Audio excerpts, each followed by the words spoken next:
다 같이 사도신경하심으로 우리의 신앙을 고백하며 새벽 예배 하나님께 올려드리겠습니다.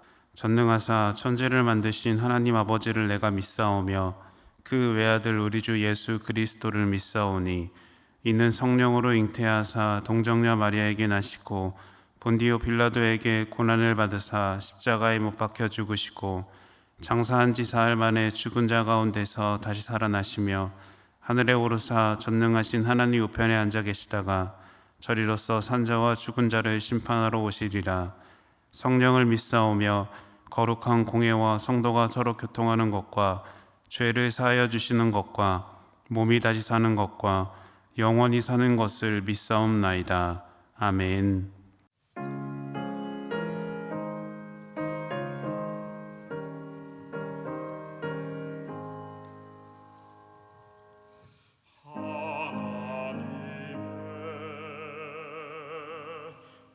독생자 예수 날 위하여 오시었네. 내 모든 죄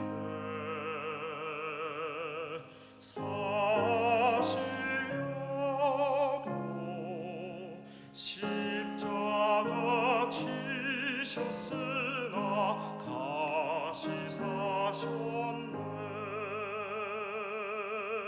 살아계신 주 나의 참된 소망 두려움이 사라지네. 사랑을 주네. 갈 길이 너하니 내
오늘 우리에게 주신 하나님의 말씀은 시편 68편 19절에서 35절까지의 말씀입니다. 날마다 우리 짐을 지시는 주 곧 우리의 구원이신 하나님을 찬송할지로다. 하나님은 우리에게 구원의 하나님이시라. 사망에서 벗어남은 주 여호와로 말미암거니와 그의 원수들의 머리 곧 죄를 짓고 다니는 자의 정수리는 하나님이 쳐서 깨뜨리시리로다. 주께서 말씀하시기를 내가 그들을 바산에서 돌아오게 하며 바다 깊은 곳에서 도로 나오게 하고 내가 그들을 심히 치고 그들의 피에 내 발을 잠그게 하며 내 집의 개의 혀로 내 원수들에게서 제 분깃을 얻게 하리라 하시도다. 하나님이여 그들이 주께서 행차하심을 보았으니 곧 나의 하나님 나의 왕의 성소로 행차하시는 것이라.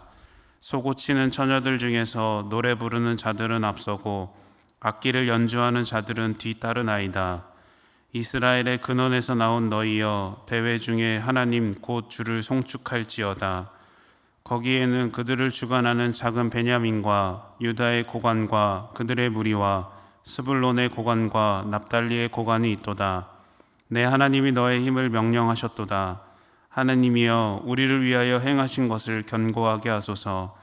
예루살렘에 있는 주의 전을 위하여 왕들이 주께 예물을 드리리이다. 갈밭의 들짐승과 수소의 무리와 만민의 송아지를 꾸짖으시고 은 조각을 발 아래에 밟으소서. 그가 전쟁을 즐기는 백성을 흩으셨도다. 고관들은 애굽에서 나오고 구스이는 하나님을 향하여 그 손을 신속히 들리로다.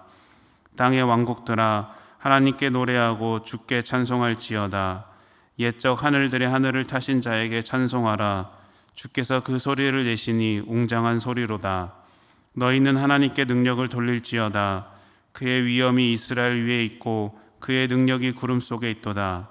하나님이여 위엄을 성소에서 나타내시나이다.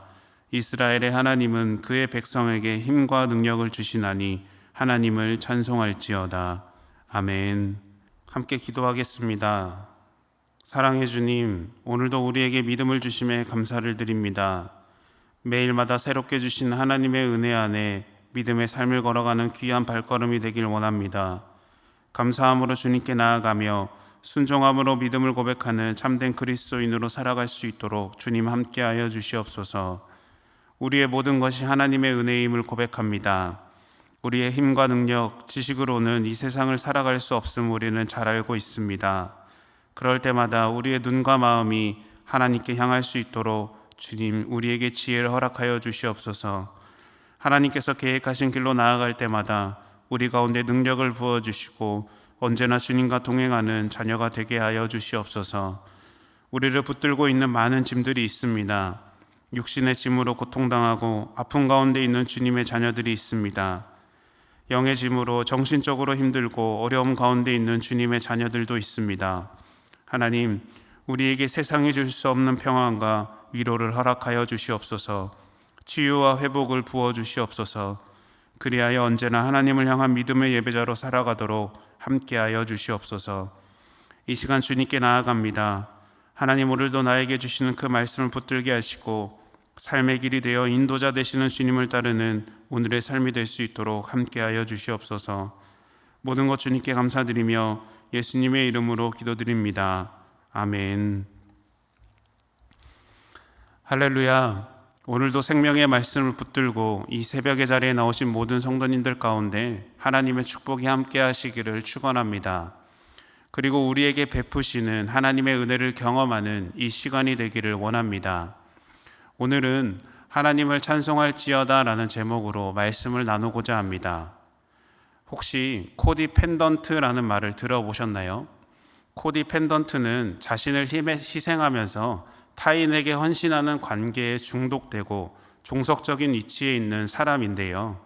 정신적, 물리적 고통을 당해도 저 사람에게는 그래도 내가 필요해 라는 생각과 함께 책임감을 느끼는 사람이 코디펜던트입니다. 이와 반대 성향의 사람은 나르시시스트입니다. 나르시시스트는 자신의 외모, 능력과 같은 것들이 지나치게 뛰어나다고 믿는데요. 자기 자신을 사랑하는 자기 중심성 성격을 갖거나 그런 행동을 하는 사람이 나르시시스트입니다. 당신은 지나치게 애쓰고 있어요 라는 책에서 코디펜던트와 나르시시스트의 이야기가 담겨 있는데요. 코디펜던트와 나르시시스트의 관계는 이렇습니다. 코디펜던트는 바보 같은데요. 상대방에게 무조건 맞춰주는 역할을 합니다. 상대방이 문제가 많을수록 힘이 나서 그 문제를 해결하는 일에 집착하고 상대방이 행복할 수 있도록 돕습니다. 반면에 나르시시스트는 자신이 남보다 우월하다는 환상을 갖고 있는데요. 거짓말을 잘해서 언제나 좋은 이미지를 갖고 착한 역할을 합니다. 때로는 선의의 피해자, 희생적 영웅으로 그리며 동정과 연민을 불러 일으키기도 하죠. 둘 사이에서는 특별히 코디펜던트가 나르시시스트가 놓아둔 갈등이나 분쟁에 개입하고 나르시시스트의 짐을 덜어주고자 노력합니다. 반면에 나르시시스트는 그런 성향의 코디펜던트를 이용합니다. 우리 모두에게는 각자 감당해야 할 삶의 무게가 있습니다. 그것은 우리 인생의 마지막까지 감당해야 할 몫인데요. 사람마다 그 무게가 클 수도 있고 작을 수도 있지만 평생 삶의 무게를 지는 것 자체가 쉬운 일은 아닙니다. 그래서 우리는 이런 생각을 하죠. 이 짐을 잠시라도 내려놓고 싶다. 누군가 대신 져줄 수 있는 사람은 없을까? 그렇다면 영화에 나오는 히어로들처럼 나의 고민과 걱정, 근심과 염려의 짐을 평생 져주는 사람을 만나면 그 인생은 행복할까요? 조금이나마 가벼운 마음으로 살 수는 있겠지만 그 짐을 평생 내려놓을 수는 없을 것입니다. 이렇게 우리는 우리의 문제를 해결해주는 코디펜던트를 계속해서 찾고 있는 것은 아닐까요? 우리의 짐은 우리의 힘만으로는 다 감당할 수가 없습니다. 힘을 써도 안 되고 울어도 안 되고 짜증내도 안 되죠. 그러면 우리는 평생 짐을 지고 살 수밖에 없을까요? 오늘 본문을 보면 우리가 무슨 일을 하는지 궁금해하고 어떻게 도와줄지 고민하고 잘 이겨내고 있는지 걱정하며 우리의 짐을 대신 져주시려는 분을 보게 됩니다. 바로 하나님이죠. 본문은 우리 인생에서 짊어져야 할 짐을 대신 져주시는 하나님을 말합니다. 본문 19절은 이렇게 말합니다. 날마다 우리 짐을 지시는 주 곧 우리의 구원이신 하나님을 찬송할지로다. 다윗은 날마다 우리의 짐을 져주시는 구원의 하나님을 노래합니다. 날마다 짐을 지시는 주라는 표현은 사람들이 매일마다 고통을 지고 살아가야 하는 존재라는 것을 의미하는데요. 이것은 사람의 힘으로는 해결할 수가 없습니다. 그래서 하나님이 우리를 대신해서 날마다 짐을 져주시고 우리를 구원해 주신다라는 것을 의미합니다. 마태복음 11장 28절은 이렇게 말합니다. 수고하고 무거운 짐진 자들아 다 내게로 오라. 내가 너희를 쉬게 하리라. 아멘. 우리의 짐을 주님께 들고 나아갈 때 우리는 하나님 안에서 평안의 삶을 누리게 될 줄로 믿습니다. 그렇다면 우리를 대신해서 날마다 져주시는 짐은 무엇이겠습니까? 본문 20절은 이렇게 말합니다. 하나님은 우리에게 구원의 하나님이시라. 사망에서 벗어남은 주 여호와로 말미암거니와. 아멘. 하나님은 우리의 죄를 짊어주시는 분입니다. 사망에서 벗어났다라는 표현은 무엇일까요? 삶을 살다 보면 이해할 수가 없고 생각지도 않은 어려운 일을 만날 때가 있을 텐데요. 그럴 때 우리는 이런 생각을 합니다. 하나님을 잘 믿는데 왜 이런 일이 나에게 생길까? 신앙이 좋은데 왜 어려운 일만 생기고 일이 잘 풀리지 않을까? 이런 순간에도 우리가 승리할 수 있는 것은 하나님이 우리와 함께 하시기 때문입니다. 우리를 품으시고 이끄시는 그 은혜로 우리는 이 땅을 살아가는 것이죠. 그래서 우리는 하나님을 믿음으로 고백하고 순종의 삶을 살아야 하는 것입니다. 다윗도 그의 인생에서 이해할 수 없는 고난의 상황을 만나며 살았던 사람입니다. 그 가운데 다윗이 만난 하나님은 그의 짐을 져주시는 분이고 사망에서 건지시는 분이었습니다. 하나님이 함께 하시는 은혜를 알았기에 다윗은 시편의 고백을 할 수 있었던 것이죠. 오늘을 살아가는 여러분의 상황과 환경은 어떠십니까? 이해할 수 없는 고난의 상황과 환경 속에서 어떤 고백을 드리고 있으신가요? 감사와 찬양 중에 있으신가요? 아니면 불평과 불만 중에 있으신가요? 바라기는 우리에게 구원자 되신 하나님께 감사와 찬양의 고백을 드리는 축복의 자녀가 되시기를 축원합니다. 상황과 환경을 보지 않고 언제나 우리 하나님을 바라보며 하나님께서 이끄시는 길 가운데 순종하며 믿음의 삶을 고백하는 저와 여러분들이 되시기를 축원합니다. 계속해서 성경은 그를 따르는 자들에게는 구원의 은혜를 주시지만 따르지 않는 자들에게는 심판을 주신다고 말합니다. 성경은 그들을 원수라고 부르는데요. 그렇다면 원수들에게 임하는 심판의 모습은 어떤 모습일까요? 본문 22절, 23절은 이렇게 말합니다. 주께서 말씀하시기를 내가 그들을 바산에서 돌아오게 하며 바다 깊은 곳에서 도로 나오게 하고 내가 그들을 심히 치고 그들의 피에 내 발을 잠그게 하며 내 집의 개의 혀로 내 원수들에게서 제 분깃을 얻게 하리라 하시도다. 아멘. 바산은 나무가 울창한 숲입니다. 그래서 도망자들이 많이 숨으러 가는 것이죠. 그런데 하나님은 그런 곳에 숨을지라도 돌아오게 하신다고 말씀합니다. 또 하나님은 그들이 바다 깊은 곳에 있다 하더라도 나오게 하시고 심판하신다고 말씀합니다. 하나님을 대적하고 하나님을 두려워하지 않고 악을 행하는 자들에게는 심판의 때에 완전히 멸망하게 될 것이라고 말씀하고 있는 것입니다. 다윗은 그것을 알았습니다. 다윗의 힘으로는 아무것도 할 수가 없었고 모든 것이 하나님의 은혜라는 것을 알았습니다. 그래서 하나님을 향한 믿음의 고백을 드리는 것이죠. 본문 28절은 이렇게 말합니다. 내 하나님이 너의 힘을 명령하셨도다. 하나님이여 우리를 위하여 행하신 것을 견고하게 하소서. 아멘. 하나님은 이스라엘 백성들에게 힘이 되어 주셨고 승리를 경험케 하셨습니다. 명령하셨다라는 표현은 자발적으로 움직이는 모습은 아닙니다. 누군가의 지시나 명령에 의해 가능한 것이죠. 이스라엘 백성들이 승리할 수 있었던 것은 하나님을 믿고 의지했기 때문입니다. 그들의 힘과 능력, 그들의 지식이 아닌 하나님이 함께 하셨기에 그들은 승리를 경험할 수 있었던 것입니다. 이것을 오늘 우리도 기억해야 합니다. 하나님께서 내게 주시는 힘과 능력, 지혜를 붙잡고 우리 앞에 놓인 문제를 해결해야 한다는 것을 깨달아야 합니다. 우리가 할 수 있는 것은 아무것도 없습니다.